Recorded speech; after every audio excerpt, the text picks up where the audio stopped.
사람인가, 어디에 살았던 사람인가 하는 질문입니다. 어디에 살았는가 하는 것에 대해서는 성경에서 우스 땅이라고 밝혀놓았습니다. 지금으로 말하면 아마 아프리카 사하라 사막 서북쪽 지역에 있는 지역이고, 언제적 사람인지는 알 수는 없습니다만은 욥기에 나와 있는 재산 목록을 헤아리는 방법이라든지 또는 사용되었던 단어라든지 여러 가지를 볼 때에 아마 아브라함보다도 이전 사람일 것이다 라고 많은 학자들이 추측을 하고 그렇게 또 동의를 하는 편입니다.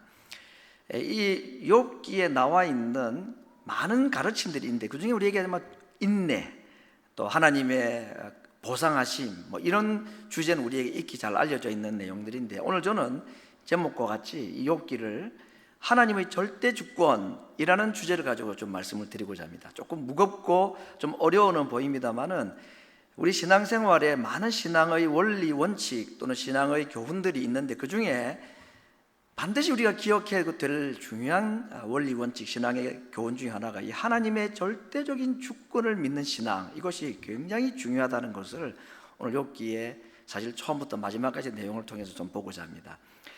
욥기 28장과 잠언 8장을 한번 여러분께서 기회가 되시면 찬찬히 비교해서 읽어보시면 이 두 성경이 동일 인물이 기록했지 않았을까 하는 생각이 들 만큼 굉장히 유사한 기록들이 있습니다. 그래서 욥, 시편, 잠언, 전도, 아가서란 이 다섯 성경을 우리가 지혜서라고 분류를 하는데, 이 욥기가 그 지혜서의 분류 안에 들어가 있다는 것과, 그리고 방금 말씀드렸던 이 주제를 비슷하게 다루는 성경 구절들이 욥기와 잠언서에 중복되어 나타나는 것을 볼 때에 학자들은 이 욥기를 솔로몬이 아마 기록하지 않았을까라고 추측합니다. 그럼 우리가 알 수는 없지만 충분히 가능성은 있어 보입니다. 여러분, 솔로몬 시대에 무역업이 발달했다는 건 잘 알고 있습니다. 배를 만들어서 무역 선단을 만들었죠. 그러니까 그 주변에 있는 많은 나라들이 이 솔로몬 왕국, 다시 말하면 이스라엘을 통해서 교류가 일어났었습니다. 그래서 이 솔로몬이 이 무역업을 통해 가지고 엄청나게 많은 부귀와 영화를 누렸던 것이 성경에 기록이 되어 있습니다. 배가 들어오면 물자가 들어오고 그 물자와 함께 사람들이 들어오게 되겠죠. 그러면서 이야기도 막 들어옵니다. 오늘날이 인터넷에서 세상 돌아가는 얘기 다 알 수 있지만, 옛날에는 사람 이야기는 사람을 통해서밖에 들을 수밖에 없었는데, 아마도 욥이라는 한 인물에 대한 이야기가 이스라엘 사람이 아니니까 그 무역선을 타고 사람들의 귀를 통해서, 입을 통해서 이스라엘 땅에도 전달이 되었을 가능성이 있어 보인다. 그리고 그것을 문헌으로, 기록으로 남길 수 있는 사람이 몇 안 되는 가운데 아마 솔로몬이라는 사람이면 충분히 그 이야기를 글로 남길 수 있을 것이다 라고 생각을 해본다면, 만약에 그렇다면 이 욥의 이야기는 아브라함 이전에 솔로몬 시대까지 약 1000년을 두고 이 이야기가 이어져 왔다는 것입니다. 입에서 귀로. 그것이 오늘날 누군가에 의해서 기록으로 남아서 성경의 목록에 들어갈 만큼이나 중요한 성경이 되어버렸고, 오늘 우리가 그것을 읽게 된다는 것은 참 하나님께서 주신 큰 은혜 중에 하나가 아닌가. 욥기의 주제를 우리가 잘 몰라도 욥기를 읽는 그 자체로도 우리에게 주시는 위로와 격려가 크지 않습니까? 그렇게 볼 때에 누군지는 모르지만 욥기를 기록한 그분에게 참 고맙다 하는 생각도 해보게 됩니다. 오늘 저는 주제를 하나님 절대 주권, 이걸 욥기의 주제로 지금 삼고 말씀을 드리고자 합니다. 성경에 이 하나님께서 모든 것을 다스리고 계시다 하는 이 절대 주권이라는 이야기를 가지고 몇 사건을 보면, 에덴 동산에 하나님께서 금하신 선악과를 따먹는 것, 이거 하나님의 절대 주권에 대한 도전이었죠. 그 이후에 노아 시대는 모든 사람들이 하나님을 거역하는, 그래서 하나님께서 그 만드신 세상을 물로 심판하지 않을 수 없을 정도의 하나님의 절대 주권에 도전한 사건이 이 노아 홍수 사건이고, 바벨탑 사건도 같은 관점에서 하나님을 대항한 사람들, 그래서 하나님을 대적하고 하나님의 명령을 떠나서 우리끼리 한번 인류를 만들어 보자고 했던 것이 이 바벨탑 사건인데, 역시 하나님의 절대 주권에 대한 정면 도전이었습니다. 그래서 하나님께서 바벨탑을 더 이상 진행해 못하도록 언어를 혼잡게 하셨던 사건이라고 알 수 있습니다. 개인적으로 보면 아브라함의 신앙도 볼 수 있습니다. 우리가 지난 아브라함의 신앙을 좀 보았습니다만은 100세에 얻은 아들 독자 이삭을 번제로 바쳐라. 여러분, 10아들도 우리에게는 다 귀하지만 한 명 독자, 그것도 100세에 얻은 아들, 그걸 하나님께 번제로 드리라. 그 정말 얼마나 엄청난 도전을 우리에게 해오시는 것입니까? 그런데 그 아브라함에게 독자 이삭을 번제로 바치라고 하신 그 이야기는 여러 관점에서 우리가 볼 수 있겠지만, 오늘 역시 주제인 하나님의 절대 주권을 하나님께서 세우기를 원하셨다 하는 관점에서 본다면, 그 아브라함에게 명령하셨던 이삭을 번제로 바치라는 그 말씀의 의미는 이것입니다. 이 세상에 너희들에게 아무리 소중하고 귀중한 것이 있다 할지라도 나의 절대 주권보다 더 앞설 수가 없다. 좀 야박하지만 그 말씀을 이삭을 바치라는 말씀 속에서 하신 것입니다. 조금 그보다 이전 사람이라고 우리가 짐작하기에는 이 욥 이야기는 더하지요. 독자도 참 귀하지만 열 아들 딸 얼마나 귀합니까? 이삭은 죽지 않았으면 욥의 열 아들 딸은 죽었습니다. 모든 재산 다 날렸습니다. 욥기를 통해서 또 한 번 하나님께서 하시고자 하는 말씀 역시도 하나님의 절대 주권은 반드시 보존되어야 된다. 하나님의 절대 주권에 대해서 우리가 해야 될 것은 그분의 말씀에 절대적으로 신뢰하고 신앙하는 것이다 하는 것을 이 욥기를 통해서 말씀하고자 하신다. 오늘 이런 관점에서 욥기를 좀 보고자 합니다. 여러분, 욥의 고난에 대해서 우리가 좀 한 8가지로 제가 한번 정리를 해보았습니다만은, 그의 재산이 양이 7천, 약대가 3천, 소가 500 결이니까 1000마리겠죠. 암나귀가 500. 지금 생각해도 엄청난 재산입니다. 수많은 종, 헤아릴 수 없는 많은 종들이 있었다 그랬습니다. 10자녀 다 잃어버렸다 그랬고, 아내가 그를 욕설하고 비판하고 떠나버렸고, 친구들이 자와서 위로한답시고 했던 이야기들이 다 욥에 대해서 비난을 했던 것이었습니다. 너가 분명히 숨은 죄가 있다. 그러지 않고 어떻게 이렇게 하나님께 벌어받을 수 있느냐라고 말했던 것입니다. 온몸에 악창이 나서 잿구덩이에 앉아서 기왓장으로 긁어야 되는, 여러분 손이 안 닿는데 가려우면 어떡합니까? 효자손이라도 있어야 되는데 이게 얼마나 고통스럽겠냐, 가려움증이라는 거. 가장 욥이 힘들었던 것은 이런 많은 고난들의 이유를 몰랐다는 것입니다. 하나님께서 왜 이런 일을 나에게 허락하시는지 이유라도 알면, 말씀이라도 해주시면 한번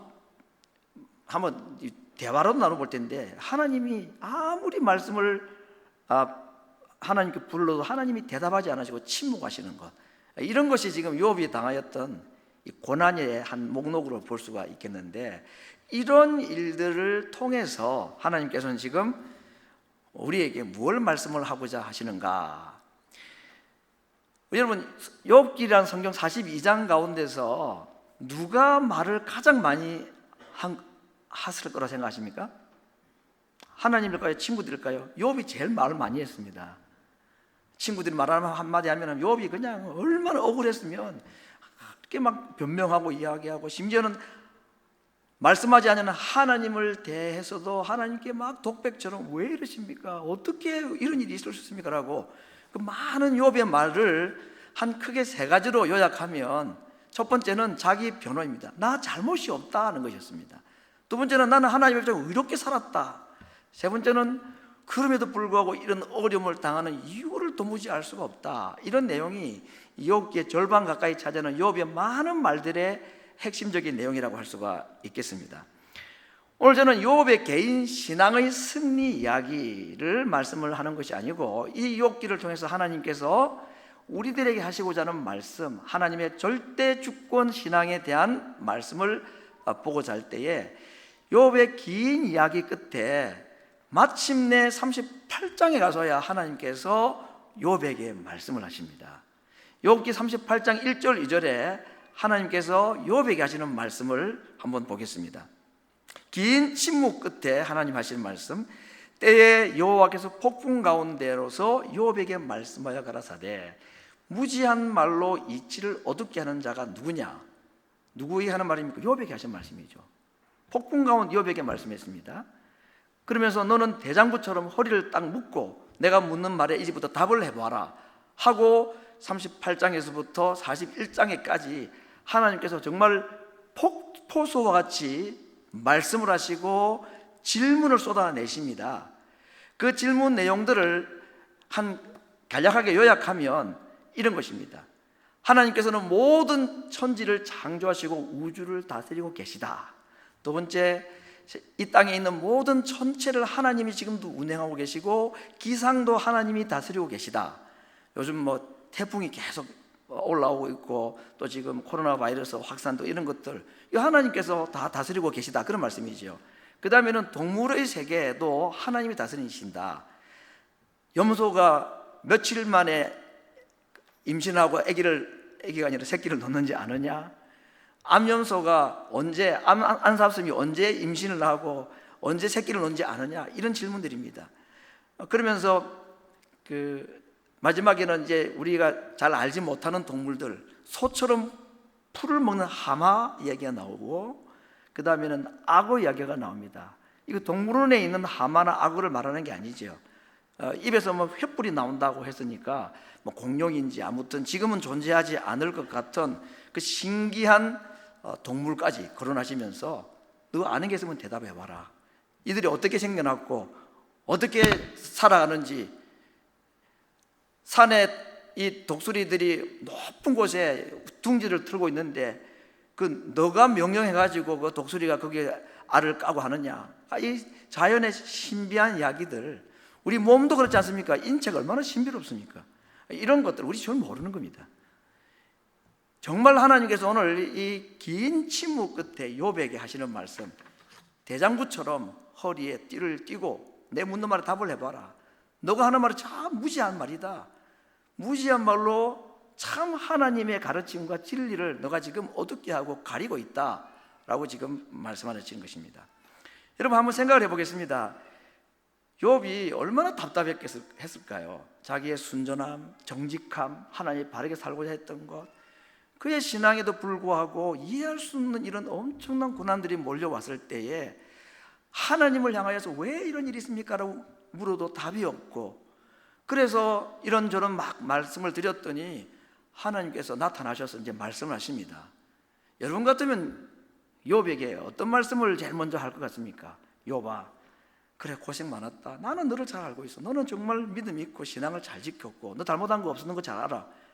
그렇지만 내가 너에게 뭔가 하올 얘기가 있어서 그랬으니까 조금은 인내하라. 좀 위로하고 뭐 이렇게 하는 게 맞지 않습니까? 그런데 하나님께서는 그 말씀 없습니다. 처음부터 말씀하십니다. 무시한 말로 나의 뜻과 계획과 이치를 어둡게 하는, 너가 한번 대답을 해보라고 하면서 하나님께 오히려 뭐 욥을 다그치시고 막 책망하시듯이 말씀하지 않습니까? 너무한 거 아닌가? 여러분 오늘 여기서 오늘 우리 주제가 되는 중요한 말씀 하나를 반드시 좀 기억했으면 좋겠습니다. 여러분 우리 인생에게 하나님께서 듣고 싶은 말씀들이 있습니다. 하나님으로부터 받고 싶은 위로도 있고 은혜의 말씀도 있죠. 그러나 오늘 이 욥기에서 하나님께서 첫 말씀이 우리에게 하시는 말씀은 우리 인생의 어떠한 것보다도 하나님의 절대 주권이 세워져야 된다, 이것입니다. 그래서 노아왕수 사건이 일어난 것이고 바벨탑 사건이 일어난 것입니다. 이 세상이 지금 하나님에 대해서 하나님의 그 주권을 도전하고 하나님을 대적하고 대항하고 있는 시대라는 사실을 말씀하시고, 하나님 그때마다 자신의 주권을 빼앗기지 아니하시고 세우기를 원하신다는 것이 욥에게 위로의 말씀 한마디 하기 전에 먼저 무지한 말로 이치를 어둡게 하는 너가 대답을 보라고 말씀하시면서 다그치시는 이유인 것입니다. 사랑이 없어서도 아니고 자기를 아들을 우리를 위해 내어주신 하나님께서 왜 우리의 우리를 사랑하지 않으시겠습니까? 그럼에도 불구하고 우리의 필요나 우리의 안타까움, 우리 사정 다 아시지만 지금 하나님께서 욥을 향하여서 우리에게 하시는 말씀은 그것입니다. 이 시대가 정말로 나의 주권을 대적하고 나를 인정하지 않고 하나님의 절대 주권에 불순종하는 시대라는 것을 하나님이 이것을 가장 안타까워하시면서 기록을 남겨서 우리에게 지금 말씀하신다라고 생각을 할 수가 있겠습니다. 그러니 오늘 이 욥기에 사시는 말씀은 욥에게 하시는 말씀이라기보다는 오늘 우리들에게 하시는 말씀입니다. 38장 1절 2절로 시작되는 욥에게 하시는 폭포수와 같이 쏟아내신 하나님의 말씀은 오늘 우리들에게 말씀하는 이 내용인 것입니다. 너희가 나를 아느냐? 너희가 이 세상에 일어나는 일들을 아느냐? 너희들이 이 세상에 일어나는 일들을 무엇 하나 알고 어떤 거 하나 대적할 수가 있느냐? 무능한 인생들, 무시한 인생들이라는 사실을 알아야 된다는 것을 말씀하는 것입니다. 다시 마스크를 써야 하고 또다시 백신을 맞아야 될지도 모르고 우리가 정말로 할 수 있다고 생각했지만 정말 하나님 앞에서는 무지한 자, 무능한 자라는 사실을 이런 일들을 통해서 깨달으라고 지금 욥에게 하시는 말씀을 우리에게 하시는 것이는 겁니다. 그래서 이 말씀을 들은 욥이 마침내 이제 하나님께 말씀하는 것이 오늘 읽었던 42장 1절 이하에 있는 말씀입니다. 2절 3절 말씀을 보겠습니다. 무소불능하시며, 주는 무소불능하시다, 능치 못한 것이 없다, 그 말이죠. 한자입니다. 무소불능. 무슨 경영이든지 하나님께서 계획하신 것이면 못 이루실 것이 없는 줄을 제가 압니다. 그래서 하나님께서 욥에게 하셨던 말씀을 그대로 욥이 하나님께 말씀합니다. 제가 무지한 말로 하나님의 뜻과 하나님의 이치를 가리운 자입니다. 그래서 제가 스스로 알 수 없는 말만 지금까지 했었습니다. 그리고는 마지막에 뭐라고 말합니까? 내가 스스로 후회하고 한탄하고 뒷글과 제 가운데서 하나님께 회개합니다. 욥이 무슨 큰 죄를 지었습니까? 욥이 무슨 회개를 했을까요? 하나님 보실 때에 순전하고 흠이 없고 깨끗한 삶을 살았던 욥이 하나님께 한마디 들었다고 지금 회개한다고 그랬습니다. 티끌에 앉아서 무슨 회개를 했을까요? 무지한 말로 모르고 하나님의 뜻을 모르고 내가 한 말, 이것이 제가 잘못한 일입니다 라고 말하는 것입니다. 별거 아닌 것처럼 보이지만 이 고백 있죠. 제가 무지한 말로 제가 모르는 것 가지고 하나님을 아는 것처럼 생각하고 대적했던 거, 제가 정말 후회합니다. 제가 회개합니다. 그렇게 하나님께 고백했을 때에 하나님께서 그에게 어떤 회복을 주시는가? 세 가지로 회복을 주셨습니다. 첫 번째, 오늘 본문 9절에 보면 이런 표현인데, 여호와께서 욥을 기쁘게 받으셨다 그랬습니다. 단순한 표현이지만 하나님께서 그동안도 욥을 기쁘게 받으셨는데 이 대화 이후에 회개하고 나는 무지한 자입니다라고 고백했을 때 하나님께서 그를 비로소 기쁘게 받으셨다 그랬습니다. 두 번째는 욥의 세 친구를 하나님께서 뭐라고 말씀하냐? 너희들은 욥에게 가서 잘못했다고 사과를 해라. 그냥 가지 말고 예물을 가지고 가라. 그러면 욥이 너희를 위해서 나에게 기도해 주면 비로소 너희 죄가 사함을 받게 될 것이다. 그의 영적인 신분을 완전히 회복시켜 주셨습니다. 자기 마음을 아프게 했던 그 친구들, 그 아내와 그 세 친구들은요, 어쩌면 그가 당했던 육체적인 고통보다도 더 가슴 아픈, 정말 상처에 식초를 쏟아 부어서 아픔을 더하게 했던 그런 말들로 얼마나 힘들겠는데 하나님께서 그 얘기를 다 들으신 겁니다. 그리고는 그 세 친구들에게 가서 잘못을 빌어라, 예물을 가지고 가서 빌어라, 욥이 너희를 위해 기도하면 내가 너희를 용서해 주겠다. 그의 영적인 신분을 완전히 회복시켜 주시고 인간관계의 회복을 가지게 해주신 것입니다. 세 번째는 그에게 갑절의 복을 주셨다는 것, 우리가 잘 아는 욥기의 마지막 결론 아닙니까? 앞에 재산 목록이 정확하게 2배로 늘어났다고 말했고, 죽었던 10아들 딸 7아들과 3딸도 하나님께서 다시 이 땅에 똑같은 숫자로 허락을 하셨습니다. 아마 하늘나라는 이미 그들의 영혼이 들어가 있으니까 20명의 자녀를 준 게 아니라 10명으로 준 것이 이 복의 갑절의 은혜라는 것을 우리가 짐작할 수 있게 하는 표현들인 것입니다. 오늘 이것이 우리가 읽었던 욥기의 처음부터 마지막에 큰 흐름의 대략적인 결론이라고 말씀을 하고 있습니다. 제가 오늘 이 욥기 주제를 하나님의 절대 주권이라는 관점에서 좀 보자고 말씀을 시작을 했었습니다. 이 욥기를 통해서 하나님께서 오늘 우리들에게 주시고자 하는 가르침이 한 4가지 정도 있다고 생각을 해봅니다. 첫 번째는 인간의 모든 말들은 다 무지한 말들이다. 대신에 하나님의 말씀만 참 진리다 그랬습니다.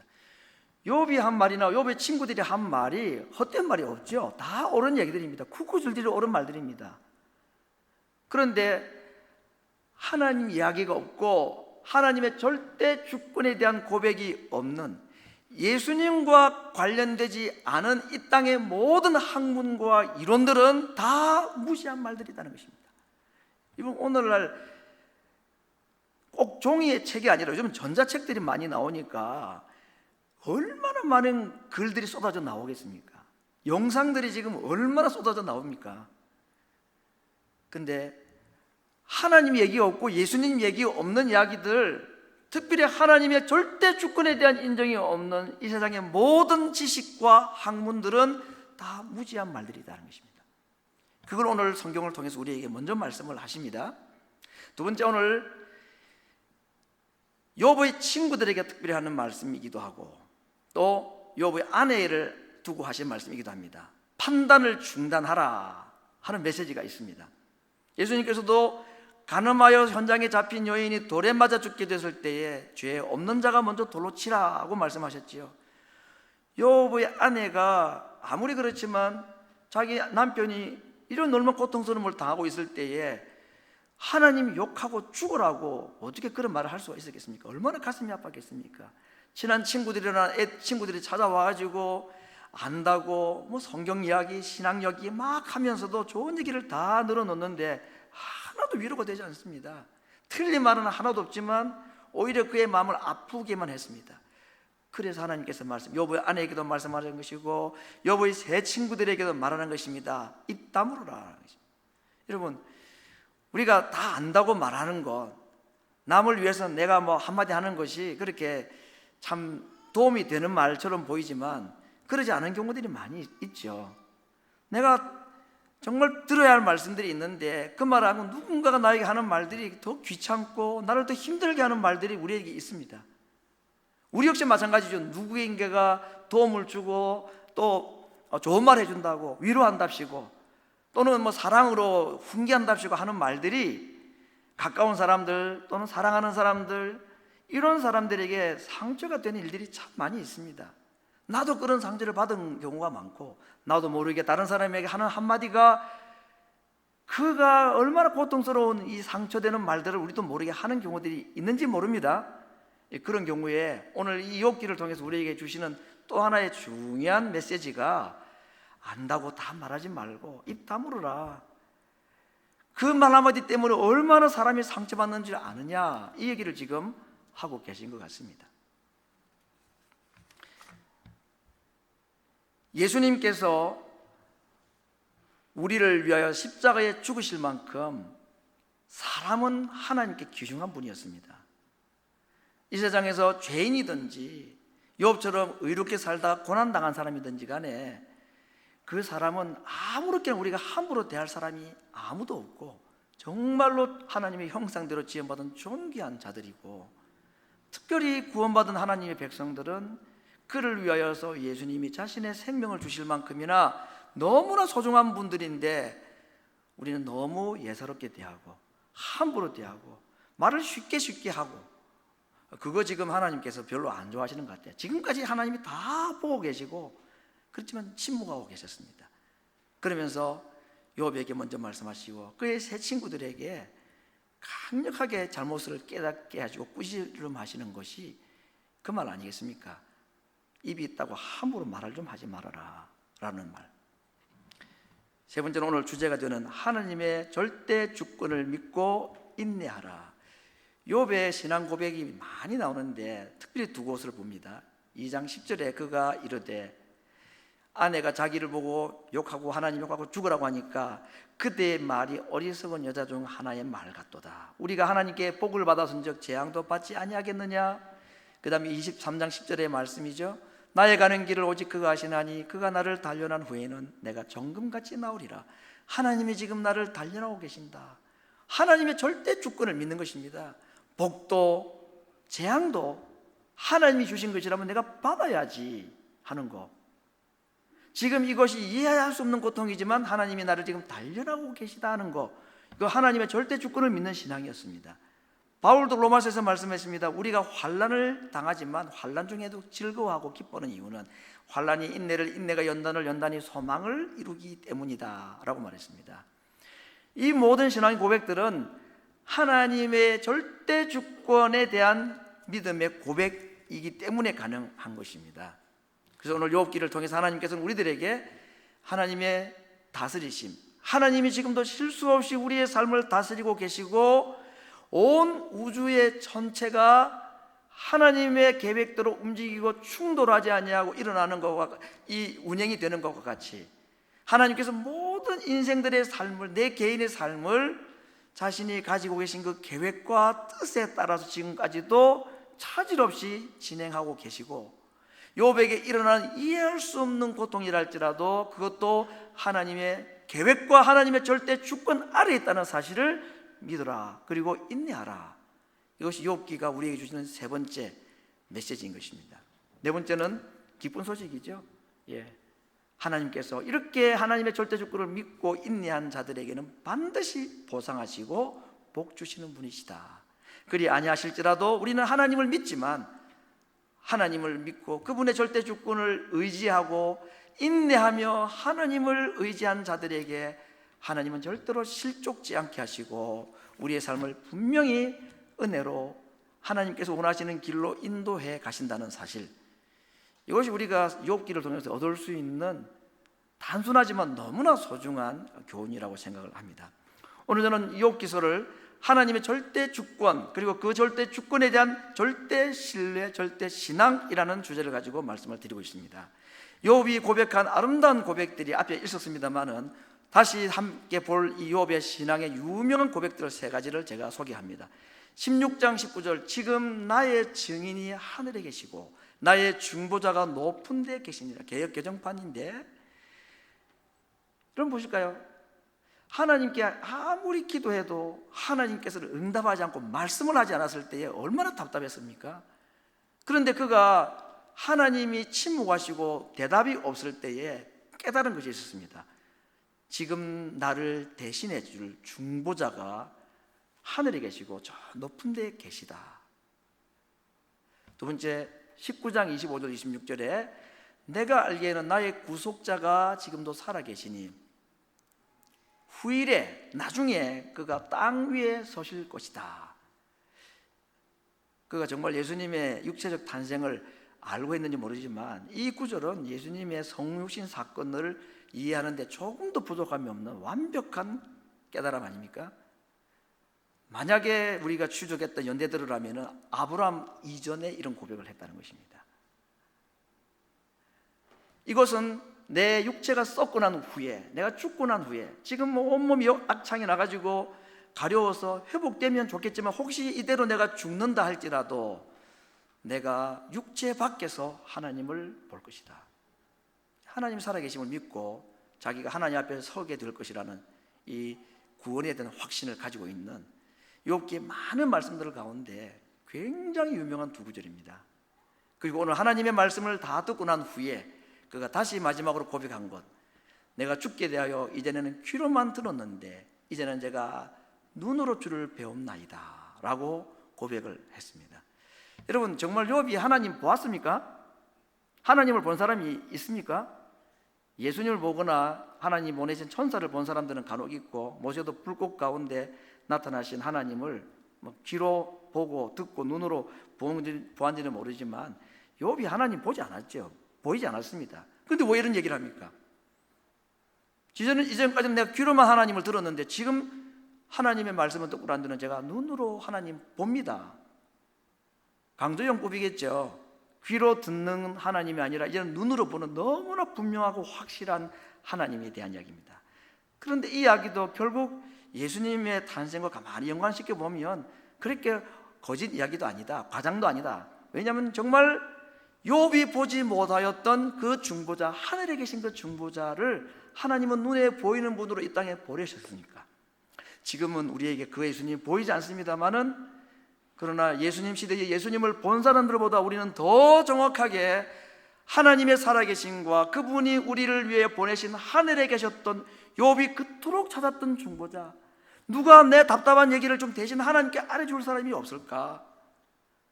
그렇게 찾았던 그 욥이 그냥 기억만 하고 계시다고만 추측했던 그 중보자께서 이 땅에 오셨고, 지금 그분이 이 땅에 눈으로는 보이지 않지만 우리 속에 성령으로 계셔서 욥이 그토록 찾았던 중보자가 지금은 우리 안에 계시다고 성경은 말씀하고 있는 것입니다.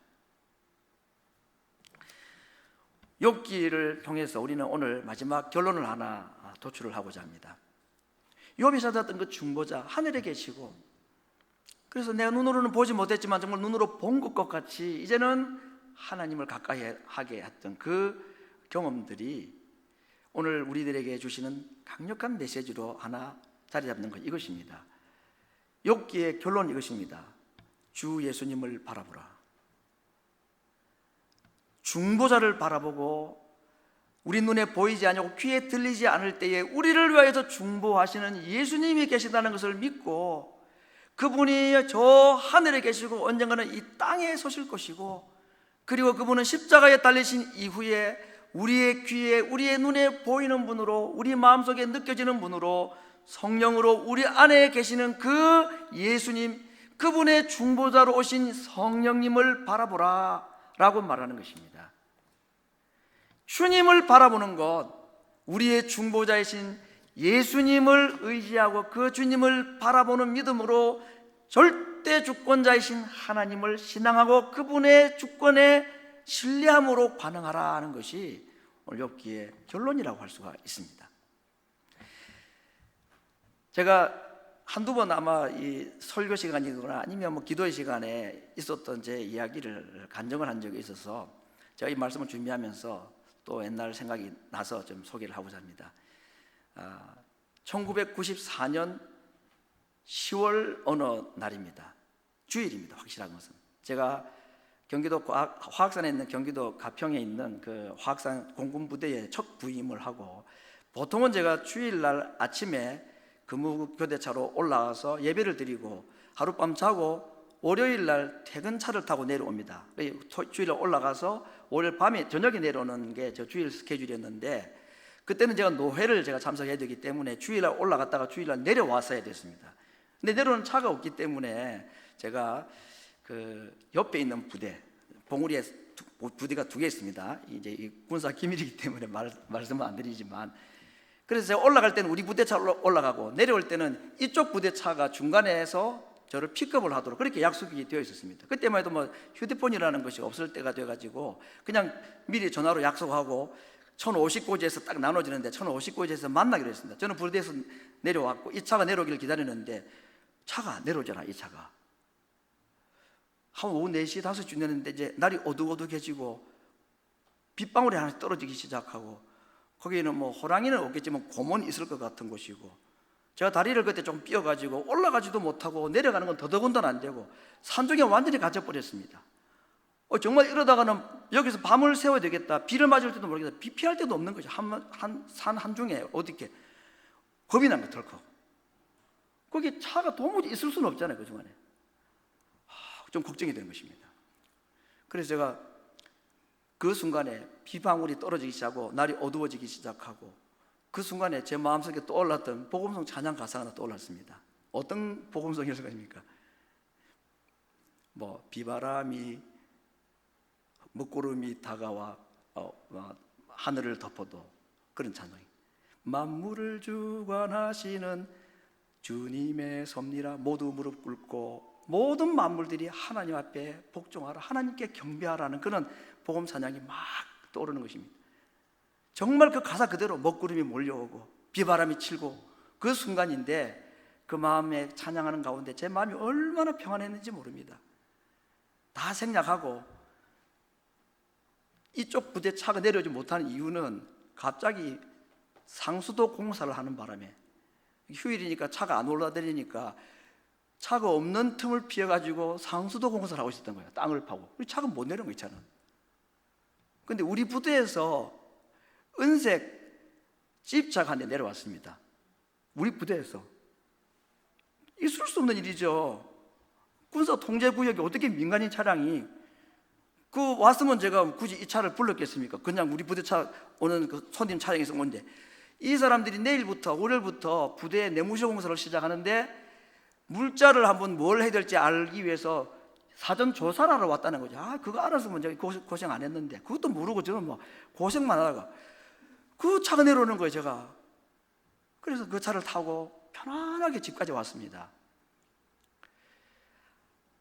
정말로 하나님의 다스림을 제가 찬양했습니다. 그 순간에 그 집사를 만나기 전에 아무 대책이 없는 순간에도 하나님이 얘 어떡합니까? 어떻게 이런 일이 일어날 수가 있습니까? 어쩌면 제가 오늘 밤에 이곳에서 맹수에게 해함을 당할지도 모르겠습니다. 일어날 수 없는 상상들을 하면서 막 고통 가운데 있을 때에 그때 하나님께서 저에게 말씀으로 찾아오셨고 찬양으로 찾아오셔서 그 하나님을 찬송할 때에 얼마나 큰 평안이 있었는지, 그리고 그 사인으로 정말 상상하지도 못했던 차량으로 저를 안전하게 집에까지 데려가 주시는 하나님의 놀라운 경험들을 제가 잊을 수가 없습니다. 사랑도 여러분, 우리가 살다 보면은 도무지 감당할 수 없는 일들, 이해할 수 없는 일들, 나름대로 하나님을 좀 열심히 믿고 참 하나님 잘 사랑한다고 하는데 왜 이런 일이 내게 일어납니까? 하나님이 입이 있으면 좀 말씀이라도 해주십시오. 그렇게 아무리 하나님께 기도해도 하나님은 어느 순간까지 침묵하시고 말씀하지 않을 때 얼마나 우리가 답답하고 힘들 때가 많았습니까? 근데 하나님께서는 그때도 우리 하는 소리를 다 들으셨습니다. 사람들이 나에게 하는 말도 다 듣고 계셨고, 그래서 때가 되면 우리에게 말씀하시면서 나를 믿어라. 이 순간에도 나는 온 우주를 다스리고 있고, 이 순간에도 나는 모든 자연세계를 통치하고 있다. 나를 믿고 이 절대 주권에 대한 신앙으로 나를 신뢰하라고 우리에게 말씀하시는 것입니다. 혹시 이 시간에 정말 감당할 수 없는, 이해할 수 없는 어려움들, 잘못이 무엇인지 아무리 생각해서 그걸 회개하라고 하시는가 싶어서 회개를 해보았는데도 그것도 아닌 것 같고, 그럴 때에 이 욥의 답답함이 우리 가운데 몰려올 때에 오늘 욥을 통하여서 기록으로 남겨질 법하지 않았던 그 이야기가 누군가에 의해서 기록으로 남겨서 오늘 우리에게 전해지고, 오늘 이 말씀을 듣는 우리들에게 하나님께서 주시는 강력한 말씀, 하나님의 절대 주권에 절대 신앙으로 신뢰하며 믿고 기다려라. 하나님은 지금도 우주를 다스리고 계시고, 하나님은 지금도 우리의 삶을 구체적으로 관여하시고 실수 없이 인도해 가실 것이라는 것을 우리에게 약속하시는 하나님의 음성을 들을 수 있기를 바랍니다. 그리고 그 하나님에게 믿음으로 고백하고 나의 삶을 온전히 신뢰하고 맡기는, 그래서 이전에는 귀로 들었던 하나님이 이제는 눈으로 보이는 하나님으로 우리에게 나타나기를, 그 약속을 믿음으로 주님의 절대 신앙의 절대 조건에 전적으로 신뢰하는 믿음으로 반응하는 하나님의 백성들 되기를 간절히 바랍니다. 우리 같이 한번 기도하겠습니다.